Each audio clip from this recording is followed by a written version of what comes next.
Welcome to the MI Hunting Podcast. In this episode, I'm joined by the team from Vantage Point Archery as we're talking broadheads and the release of their newest design for a single bevel broadhead.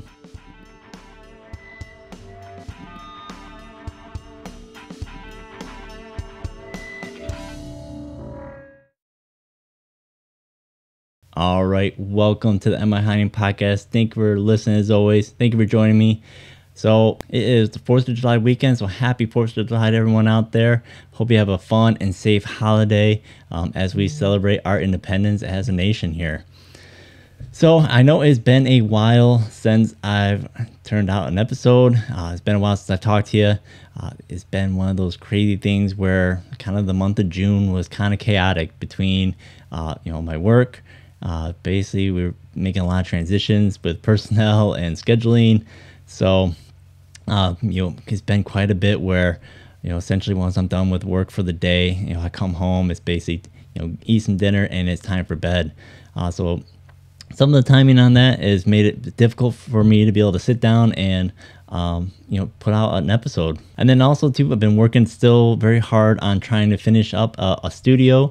So better space to work within. Because right now I'm still working kind of out of a spare bedroom in our house. So I'm finishing up the last few details, basically getting the remodel done for that recording studio. So it's going to be a much better setup, kind of a better sounding area as well. So basically the idea is hopefully have a better space to be able to work and basically be able to put out better content. So working on that, still finishing up the last few details on the website. So that's still in the works. So again, hopefully here in the next few weeks, we'll have those last few details done and be able to release that website. Basically, again, trying to make that a kind of a one-stop shop for any of the content or information that I'm hoping to be able to share with everyone. Basically to make it just a little bit easier, people to come and see what's going on with the show. And again, hopefully to be able to expand that out to offer a lot more services and information and content for you all. Also, I'm very excited. I've got some custom-made hats coming. They should be here in probably about another week and a half.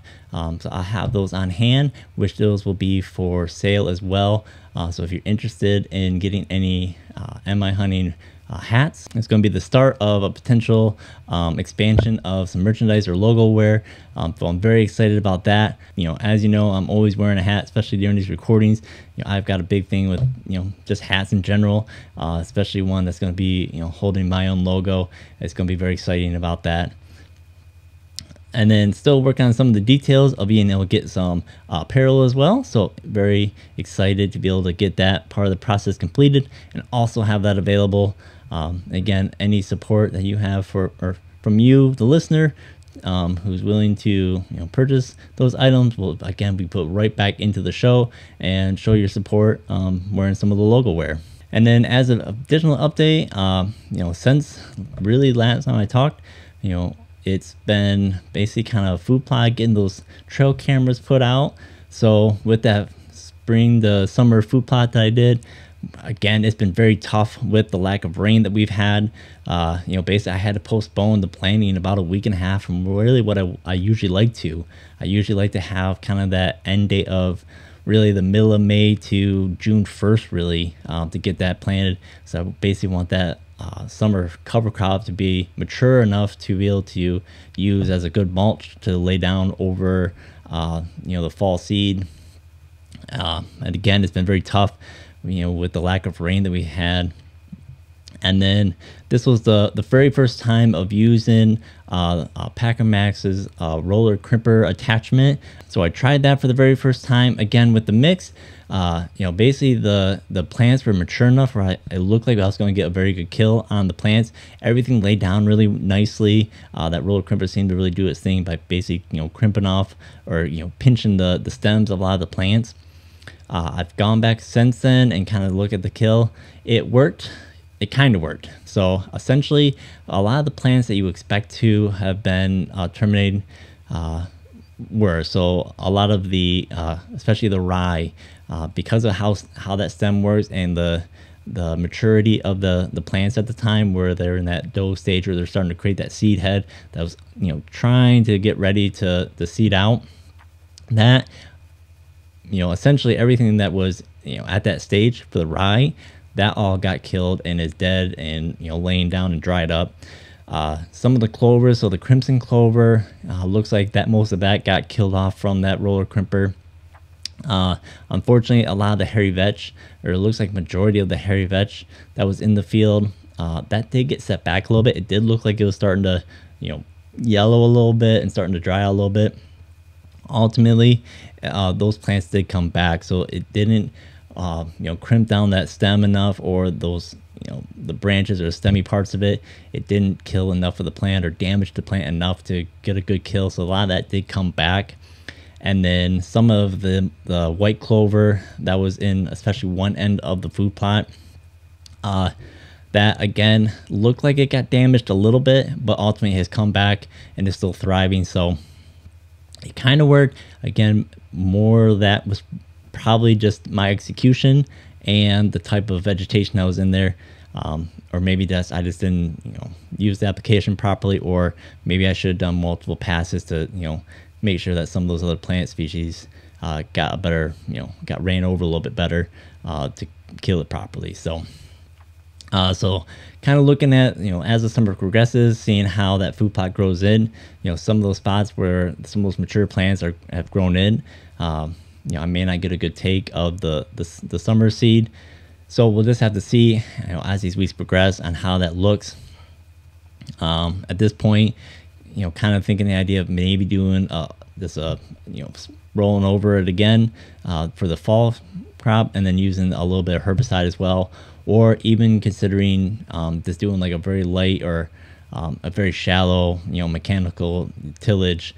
So it's taking like a rototiller, kind of taking that little, inch or two, maybe 3 inches of the soil, tilling that up, breaking up those plants, and getting that fresh seed down, on a fresh soil bed, and then, cultipacking that down.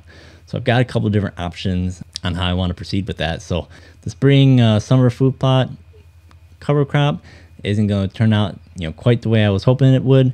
But again, it was a kind of a necessary evil to try out the new style or the new technique to see if it was viable for my area, or my application of food plots. So, and then also basically I put in this year put in for the bear application, elk application. I also put in for South Dakota again. Unfortunately, I didn't draw on either of those. So the elk I'm not too surprised on. Bear, I know I got a couple more years yet before I draw a bear tag. So that one, not too surprised. Like, fingers were crossed that potentially, might draw a tag. But again, I know I need a couple more points for that to be really be a feasible option. And then for the South Dakota, not too surprising there. I basically know that I'm about 1 point short, really, from drawing. But Dwayne, who has taken me out there 2 years in a row now, he drew.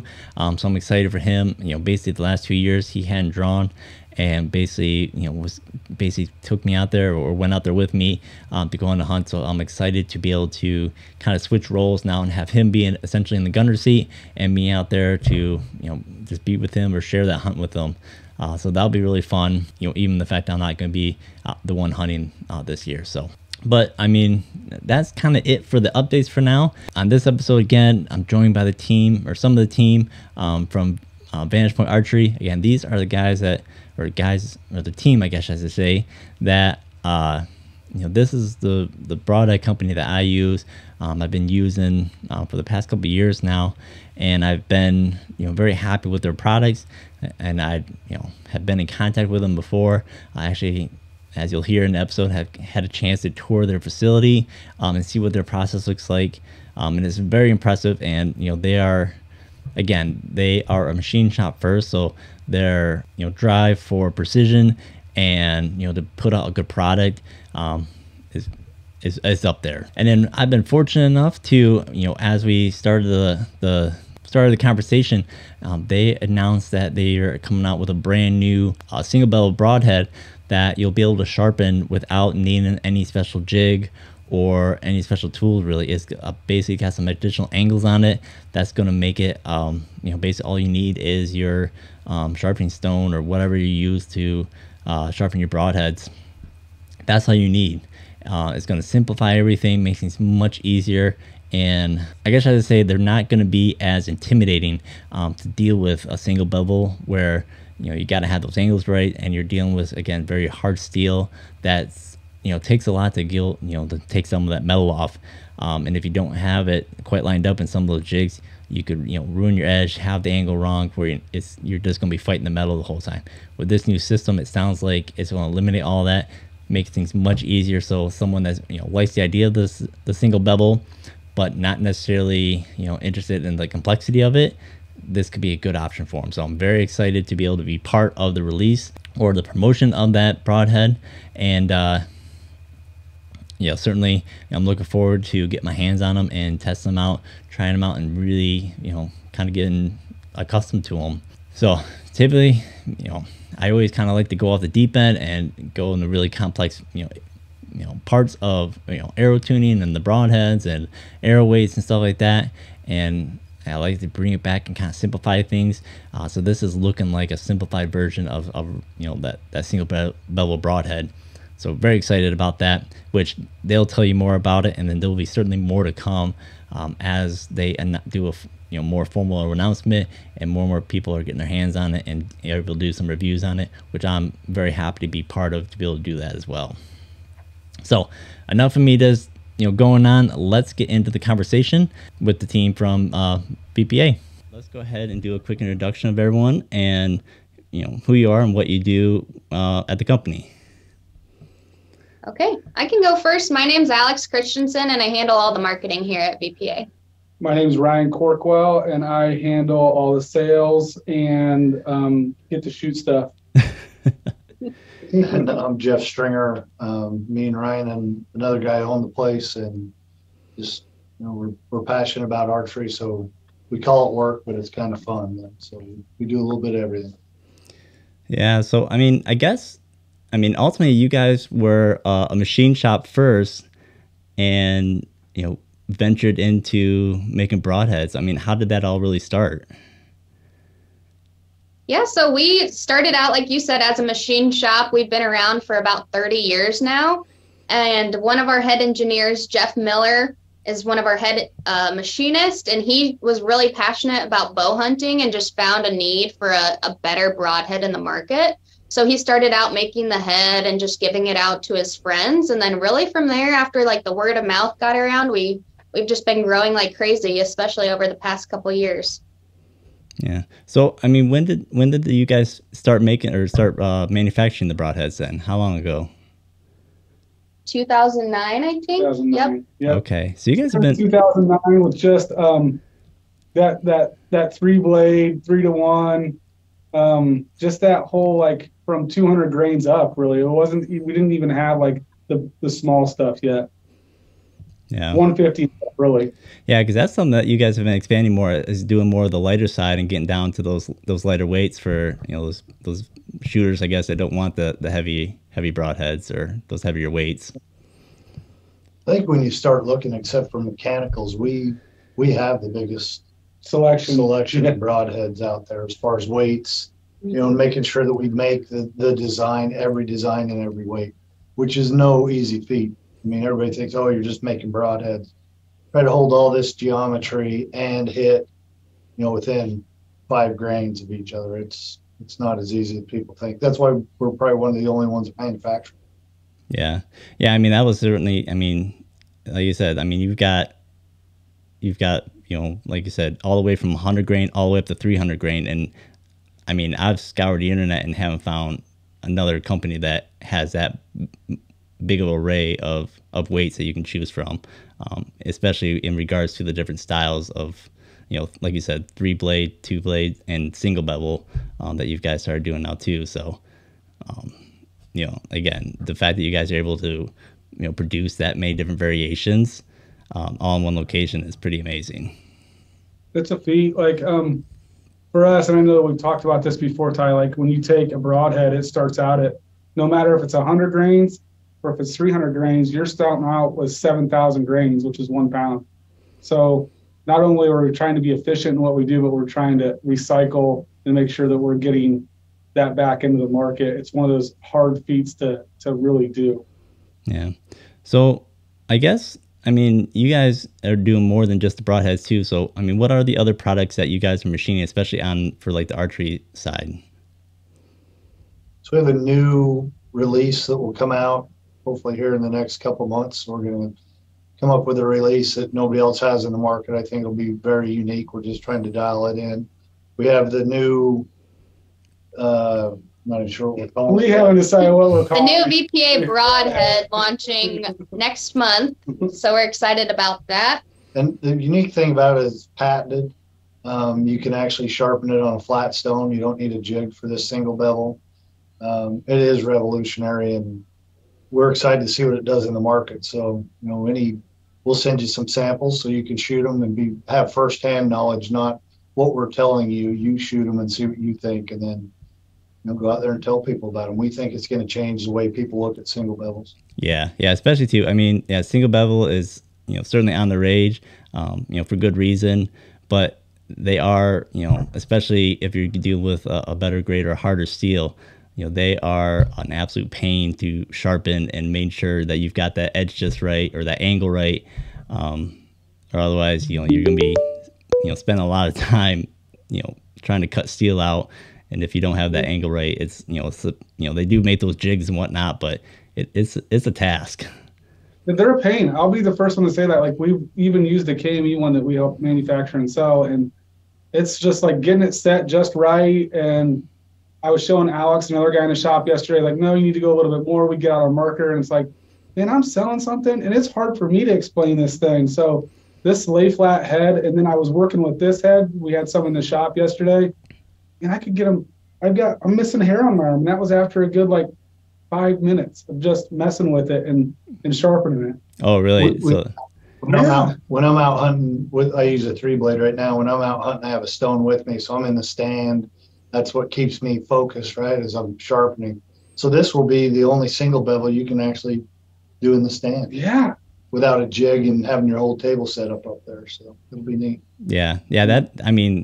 I'm very eager to, like you said, get my hands on it. So, with that too, I've gone so far to the edge, or I've gone to really complicated stuff, doing deep dives on, my arrow setup and the broadheads. And then I always kind of, veer back to try to go, what's a little bit simpler, or what's the easier path. And certainly that design seems like that's right in that wheelhouse.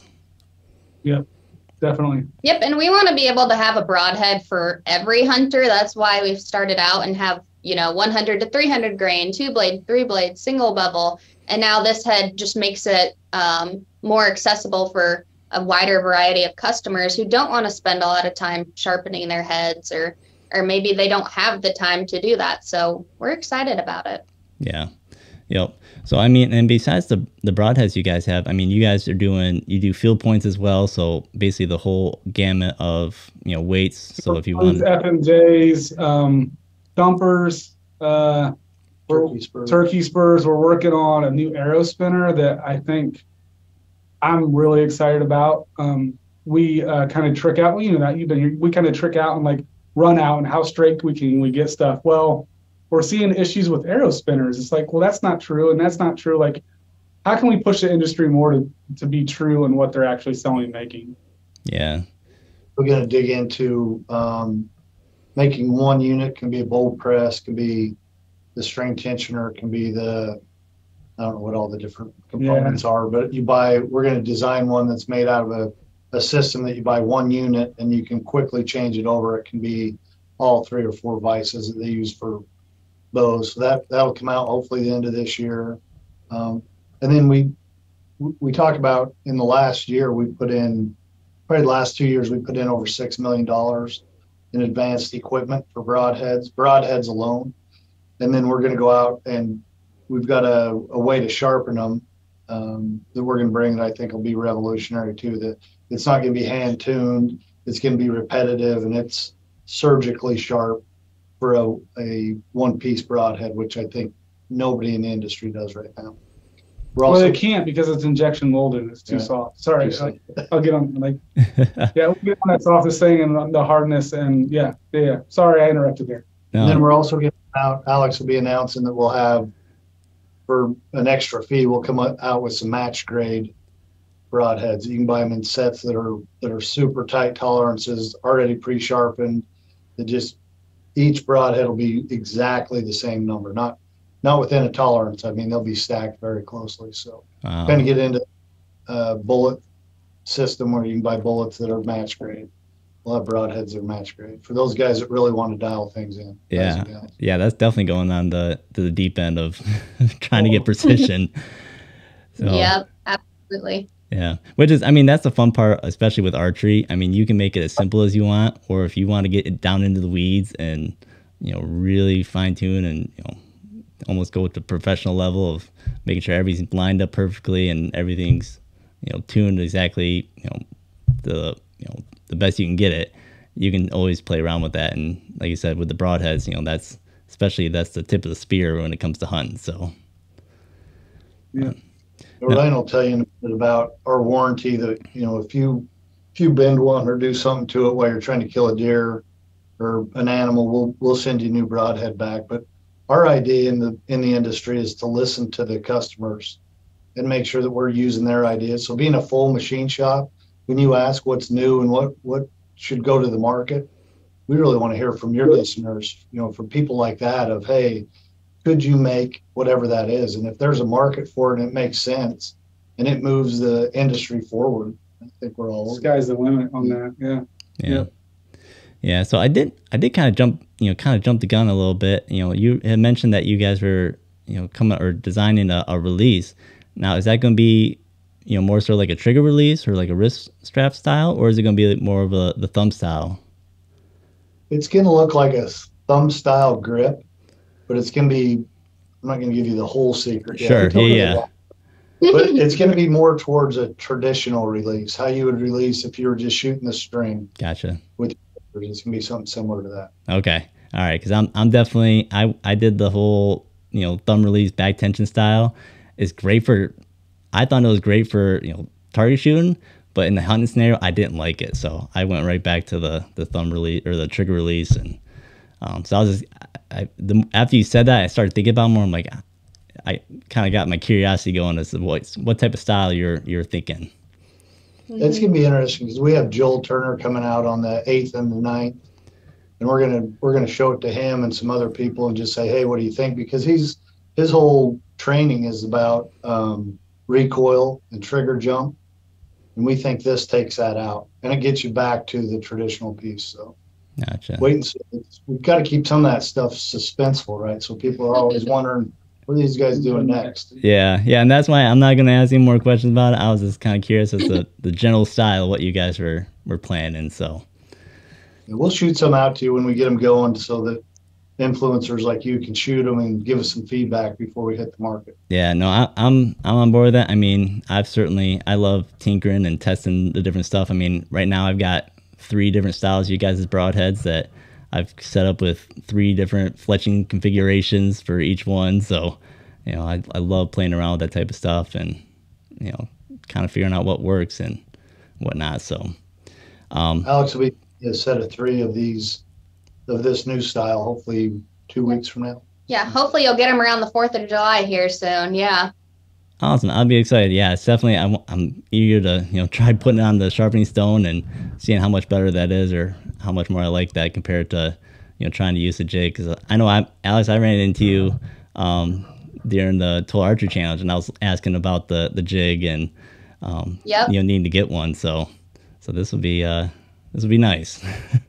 So I'm excited about that, especially too, because, yeah, just looking at that single bevel and, you know, I mean, I worked on, you know, sharpening one of them so far. And I mean, it took me, oh gosh, probably 30 minutes just to get a good edge on it. And even that, I probably could have done more to, you know, get it even sharper. So, but yeah. And then, so certainly too, with like all your guys' broadheads, you know, well, a good majority of them you offer in a couple different, you know, grades of steel. So, I guess probably Ryan, if you would, you know, talk about the type of steels that you're using and, you know, why you use those ones. So right now on our, we're calling it 1045. You would call it carbon tool steel. we selected that steel because we like the Rockwell range, and that's between a 52 and a 54. We feel that guys, it's not only you can retain edges on it, but also like it'll hold up going through bone and not tear up the head, because that's our big thing. We want something that your son can use, that your grandson can use, that no matter what, it will hold up. You can just throw it back on a stone and resharpen it. The next steel up is going to be the premium steel, which is an S7 material. We tend to Rockwell that between 57 and 58. That's our green head, which is OD green. We do those only now in a single bevel. I can see us going that route with a lot of our 3-blade stuff too, but then it's just offering another SKU, which drives me kind of up a wall a little bit. But that's something that we can do, and we're listening to the guys on that. Like when they ask, like, hey, can you do this? Can you do that? So those are the 2 steels besides the stainless, which is a softer material when you Rockwell it. The stainless has its area, right? Like the Northwest, the Northeast, like where there's a lot of salt air. So the big one is the S7, the tool steel, which I get that all the time, which it's hard to sharpen. It is. But guys want that edge retention. Some of them want that. That way they're throwing in the targets and being able to like keep that edge on there. Yeah. So if you would explain what the Rockwell scoring is, or how that's calculated, or what that test is. So Rockwell's a standard hardness testing. It's a metallurgical test. So you actually, it's a point on a machine that measures how much resistance is in the metal. So there's a little tip on I'd have to show you it looks like a big C clamp. You tighten it down to a range, you run the cycle, and it puts a probe down in there, or a penetrator that goes down. How far it sinks is related to the Rockwell. Rockwell was the guy that came up with the test. So the Rockwell nomenclature of where it's at. That's the uneducated answer. Yeah. That seems like an educated answer to me. Yeah. So essentially what you're saying is that basically the higher that score is, would it be basically the harder and probably the better edge retention then? Because some guys in the industry are pushing that up to 62 to 63, and when you get that high, you're getting brittle. It gets brittle. You're okay. compromising on that side, and we don't want that. We want the edge retention along with like stability of the head. I hear more about some guys up that high where it's like, man, I passed through and I know I didn't hit a rock or anything. I just hit dirt and it's a trashed head. Yeah, because it's so it just shatters. Yeah, because it's just that sweet spot in there that you want it. You want edge retention. You want to be malleable enough that it goes through and doesn't destroy the head. You get way up on that end, it's like a piece of tempered glass, right? You hit it and it shatters and it's no good after one time. It's almost like shooting a mechanical, one and done, right? That's where we've done a lot of testing to find that sweet spot and make sure we've got the best hardness. Sure. And then Ryan, you're saying that stainless isn't really all that hard? It's not. Believe it or not, like a true stainless, what we use is a 416 stainless. You can only Rockwell that and bake it up to like 42, 43, right? It's not that hard. Okay. Yeah, because I know like a lot of like there's plenty of other companies that, promote that the stainless steel is, super hard and super durable. You could be using a 420 stainless, which you can, depending upon what type of stainless you're using. Okay. You can get those Rockwells up there. Okay. Yeah, there's a whole different grades of stainless. But you know what? That's what we should do. We should buy some of those and see if they're holding up. Yeah. Some of our competitors use a high grade stainless, but then you have to cryo sharpen it. And you start thinking about that. It's great when it first comes out of the pack and it's a great head, but the guy that's got to go sharpen it after they shoot it 2 or 3 times, it's not very user friendly. That's probably the biggest drawback to it. Okay. Is it just super hard to sharpen then after that, or like you can't? Oh, yeah. Okay. Gotcha. Yep. You almost have to be a rocket scientist to figure that one out. Yeah. Okay. All right. And then the other thing too, I think if I'm not mistaken, you guys are using, basically like forged steel, correct? And not like a cast type steel. It's rolled steel. Yep. Okay. It's not forged. It's not forged, it's rolled. Rolled. Okay. I guess what would be the difference then?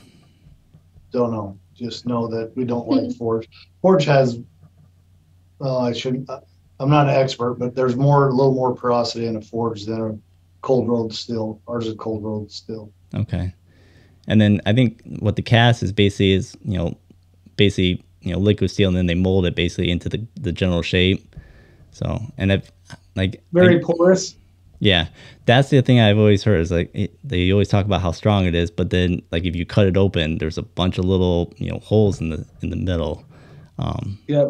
When you inject that metal, whether it's aluminum or steel, when it goes into the mold, there is some relief, but there's always porosity inside that. So okay, it's gonna crack and fail. And all right. So we eliminate that by CNC machining it out of one solid piece, so it's more durable. Yeah. So I guess let's dive into that process. I mean, because I know Ryan, when I came and visited you guys last year, I mean, you kind of walked me through the whole process. I mean, that's a multi-step process to take that hunk of steel and then go from machine to machine to machine to get it to where it needs to be. It's probably changed since he was here. Yeah, it has changed. Okay. And I think you're probably one of the last guys that got a tour on that, because we're not doing those anymore. Okay. It's one of those things that, we kind of found out that like what we do is different in the market, and what we do is it's not rocket science, but it's something that we want to protect, because that process is a like you're saying, Ty, it's a multi-step process that guys don't understand what it takes to make a broadhead, and if they were to walk through the shop and be like, holy smokes, like this is highly tuned, highly like we're doing it through a really down to the run out of 0.0 like tenths. So we want to keep that kind of secret too. Okay. All right. And it's changed enough. That's where we put the capital in, because we noticed some variation in our product coming out, and that's where we've dug in over the last 12 to 18 months. You never get 100% of the variation out, but we've taken a lot of the variation out. That I don't think you'll find another. I know you won't find another broadhead on the market. Solid one piece. Yeah, you won't find another broadhead on the market that doesn't come out of our shop, because we make multiple broadheads, not just ours. It comes out of our shop that holds as tight as tolerance or runs as true as the broadheads that we make, whether they're our brand or somebody else's. We won't tell you all the brands, but you find one out there that's wobbling, bring it in. I guarantee it's not ours. Yep. Didn't come out of this shop, and they should look at their processing too. Yeah. Okay. All right.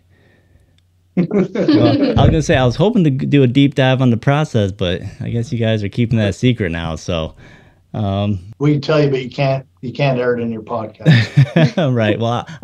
Well, again, you guys said you changed it a little bit, so but I did get the tour, so I did get to see it is an extensive process. I mean, like kind of Ryan, what you're saying. I mean, you guys are dealing with a block of steel, and it's cut down to a finely tuned broadhead that you're going to put on about 7,000 grains down to 100 grains, right?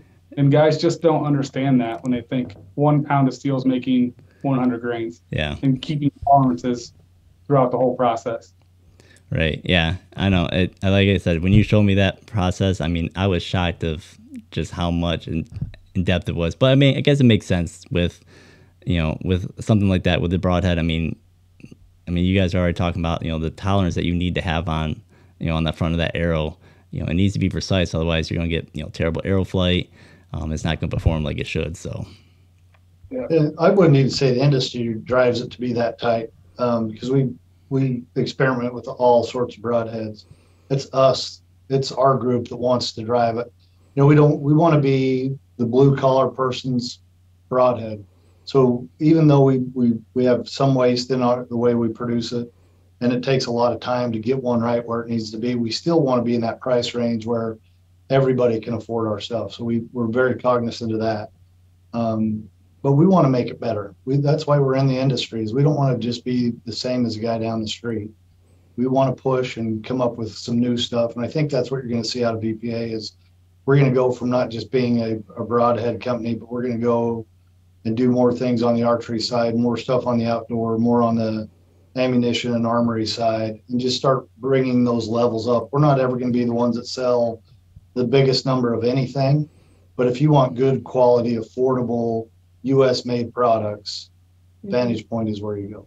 Yeah. Yep, and we're committed to U.S. manufacturing and making quality products, and we use that to push the industry to be more ethical too. We want to give you a quality product that's going to allow you to have an ethical hunt and ethical kill. So we're really that's what we believe in, and that's kind of our values. Yeah. We've been asked several times about why don't you make them so they break? Why don't you cut it down so they're not as strong as what they are? And that's just not how we operate, right? That's not integrity, right? Yeah. Something that we're about is integrity. Yeah. The industry, all industries are changing that way with cars and trucks and whatever, but we want to make something that you're proud to own. Somebody said it, we were on a podcast, they said there's a handbag out there that people say, when you die, your family will fight over the handbag. When I die, I hope my kids have a whole bunch of broadheads that I've shot and killed with, and they take off and shoot and kill with, and their grandkids use them, right? And then they're proud of the company we built. Yeah. Yeah. I mean, you guys are so on point too. I mean, as you guys know, manufacturing, is not what it used to be in the United States. It's actually very difficult to find anything manufactured, still in the States. At least especially in regards to a bulk of even the hunting industry. I don't know. I'm kind of particular about it. It kind of sickens me just how much of the hunting industry is made overseas, or, how much is produced overseas. It probably sounds kind of cliche, but there's nothing more American than hunting, and why is it everything's being produced, not in the U.S. and whatnot. So, that's the other. Yeah, so that's again another reason why I love you guys as a company, because again, you're in the U.S. You're right in the Midwest there, so right in especially Whitetail country, and huge hunting heritage in this area especially. So, but yeah, I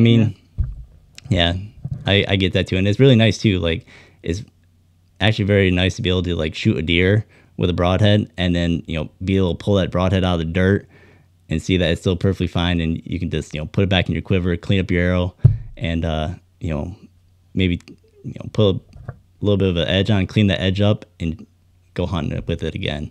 Certainly I've got 2 arrows in my quiver right now that 2 different broadheads that both have been through a deer, and I've marked off on the fletching that this one has killed a deer, and it's they're still ready to go. I love that you talk about picking it up out of the dirt, not because you missed, because you went all the way through. Yeah. A lot of our competitors, we watch these videos and they don't get full penetration. It doesn't go all the way through and end up in the dirt. You see it skim around the chest cavity, the rib cage, and watch the deer run off. Ryan likes to watch his fall 30 feet from where he shot him. Yeah. That's just what it is. Yeah. Yep. Yeah. I will say though that, like, I know like the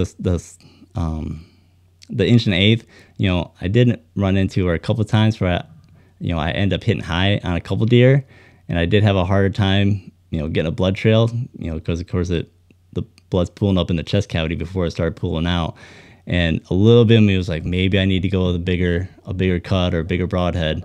But then I ended up shooting a doe.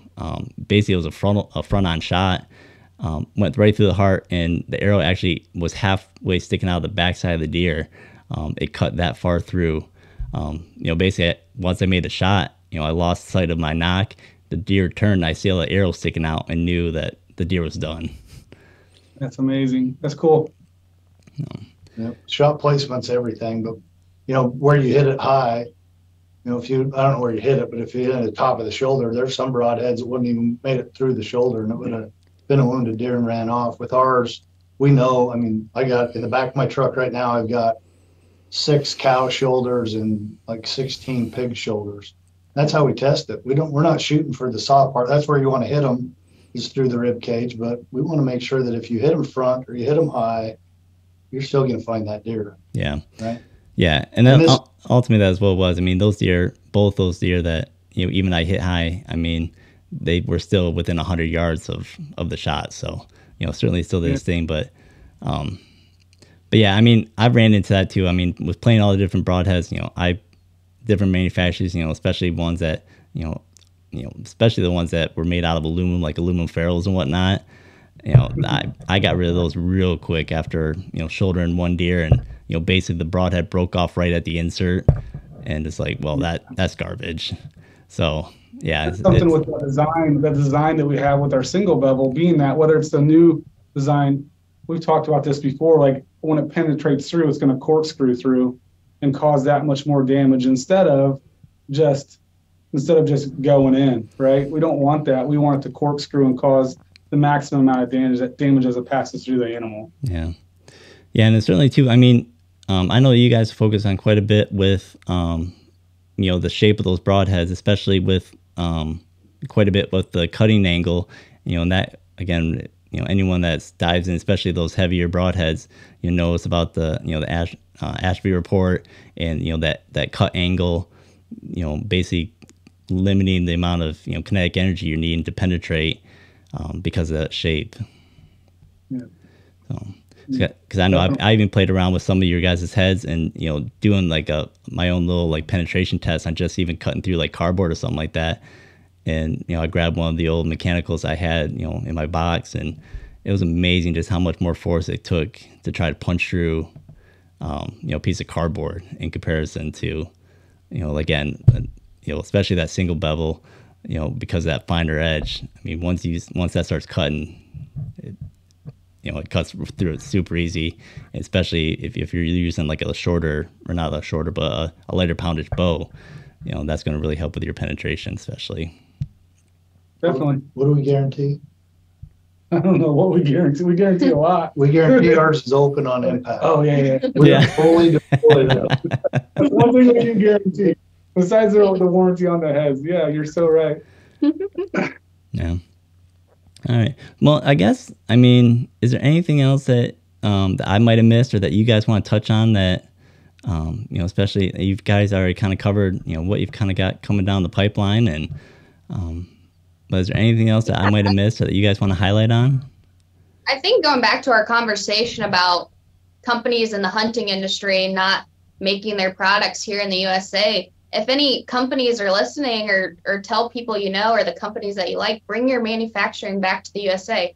We're a machine shop. You've seen it. We have the capability to machine so many of the products that we're seeing and using every day. Talk to us and we'll work with you to get the best pricing we can. And we want to work and grow together. We do a lot of white labeling in the industry that people don't even know about. So it's not like you come to us and all of a sudden we take your idea and it's got VPA all over it.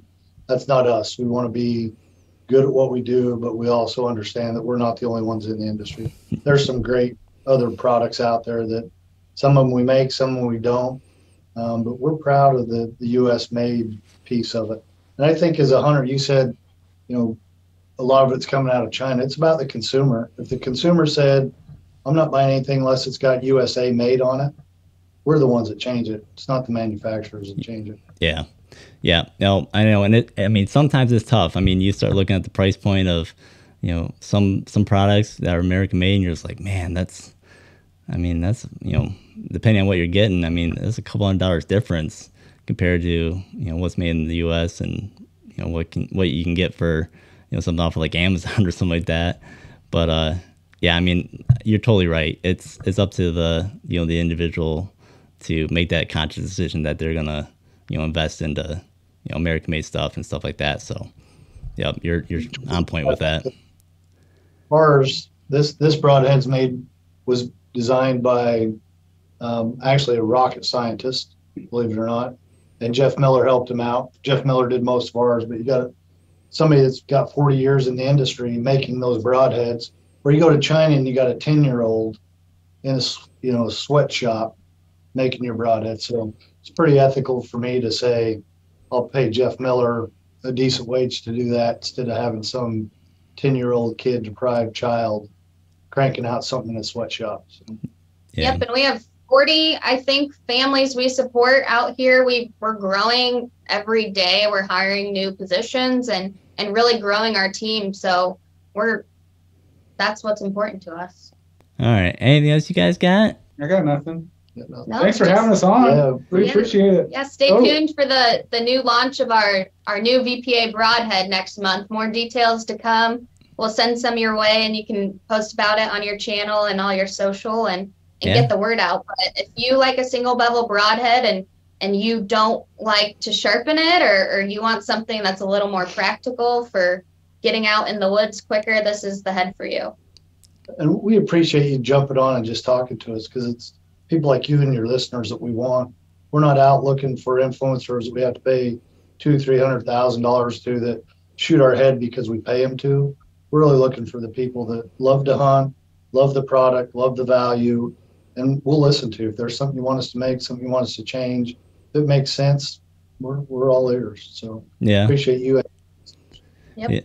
Yeah, I was just thinking too, like you guys talking about, companies reaching out. I'm like, I wonder if you guys have considered, especially with like the mobile hunting, getting more and more popular. I wonder if you guys considered making some climbing sticks. Yeah, We're open to any of them. Yeah. All right. Yeah, that could be there. I can You see got an something. idea? I Yeah. see the wheels turning up there. Yeah. Yeah. Come over. Yeah, because I know, especially, I mean, that the mobile hunting, it's kind of becoming a craze now with everyone, doing the run and gun and lightweight stuff and, tearing down and, putting up new stands every time you hunt. So I might have to think about something and see if I can come up with something for you guys. I'm certainly no engineer, but I'd be excited We've to. got engineers. We've got that covered. All right. All right. So I guess, we haven't talked about, but I mean, if someone was interested in looking in, looking at getting some products or seeing what you guys are all about, where should they go to find you? Yeah, they can go to our website, vparchery.com, or just Google Vantage Point Archery or VPA Broadheads. And then we're on all the social media platforms. Just search VPA.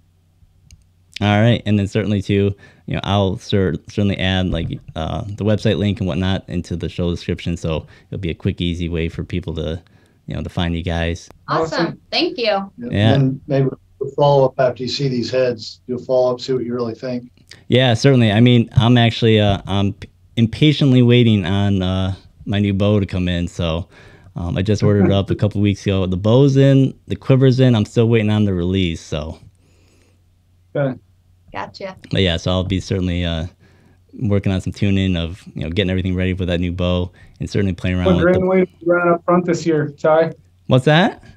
What grain weight are you running up front this year? I'm probably gonna stick with the 200 grain. So I was running a stainless steel insert as well. So, but that was, I was running a 630 grain arrow and I've only got a 27.5-inch draw. So, it was basically shooting artillery rounds, arcing them in there. But Long darts. yeah, pretty much. So I cut back down. I went down to an aluminum insert. I shoot the gold tip airstrike, so it's got the aluminum insert, but then it's also got the aluminum collar on top of it. So I do have a little bit of still strength around that ferrule and whatnot. But yeah, so right now it's at 580-ish, depending on which fletching configuration I'm shooting. So. But. All right. Well, good. And these heads, I think you'll like them because they're coming out at 200 grains. That's going to be the release weight. Perfect. Yeah.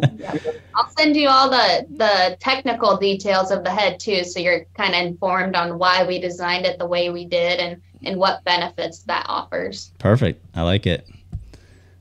Awesome. All right, guys. Well, thank you. We'll be talking soon. Yeah. And then again, thank you for coming on, guys. I was super excited. I know that we had kind of talked about doing a podcast last year when I kind of came down to visit, but again, it just kind of turned into the tour and whatnot, and it was kind of short notice where I didn't have everything planned out, or I didn't have a good mobile program set up for trying to do this. So again, I appreciate you guys taking the time, and I'll sit down and chat. Yeah. Thank you. Thank you. Talk soon. See ya. All right, take care, guys. Have a good day. All right. Thank you to Jeff, Ryan, and Alex for coming on to the show. Again, thank you for your time and sitting down with me and talking about your new product. I'm very honored that you guys chose to have my podcast be the one that you're gonna basically kind of come out with it first, or be the first platform to be able to share it. So very excited about that, and I'm very eager to see what else you guys have in store. It sounds like you guys have big plans to be able to expand what you do and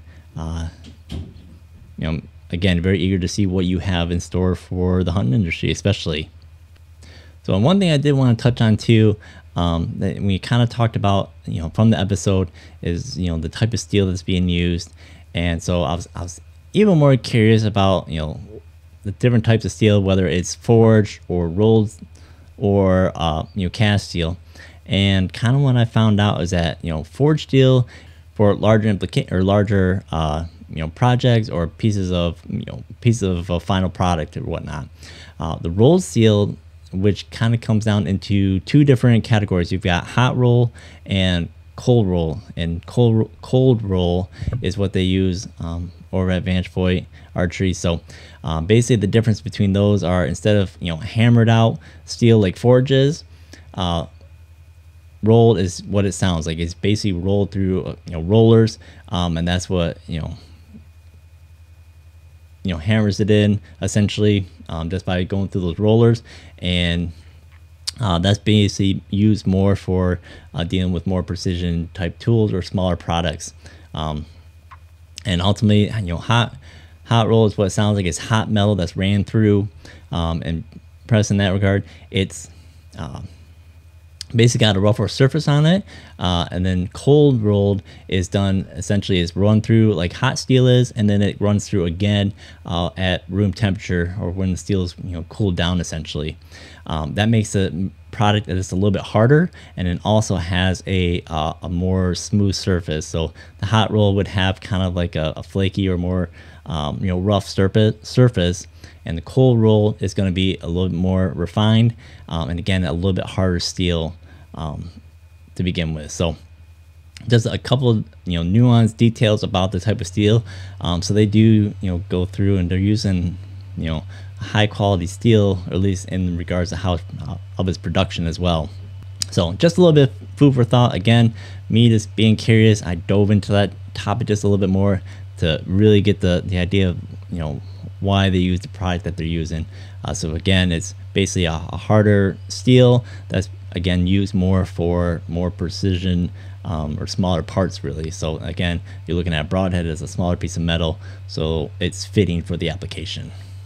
And then, I mean, that's pretty much it. I mean, we're getting into, again, it's July, and, it's only going to be a few more months, and then it's going to be hunting season again. So really starting to, increase the focus on getting those trail cameras out. I've got several out that I'm going to be checking essentially tomorrow, and then putting a few more out on the private piece, and then going to be throwing a few cameras out on some of the public lands that I kind of want to get a judge of kind of what they are in the area, and basically kind of doing some boots on the ground scouting and expanding to new areas, and also checking out some areas that I've hunted in the past, but they've done a lot of logging within that area. So it's basically kind of relearn some of those spots really, because of the the habitat changing, especially the type of cover and the amount of edge. Now it's going to be a bigger process to be able to basically kind of figure out all those edges. Basically if you're dealing with like a smaller clear cut or opening, there's only so many square feet or so much area to really cover, to where the figure out the entrance and exit of some of these areas. Now with all this edge, it's going to be a little more complicated to try to figure out exactly where deer are coming out into certain openings.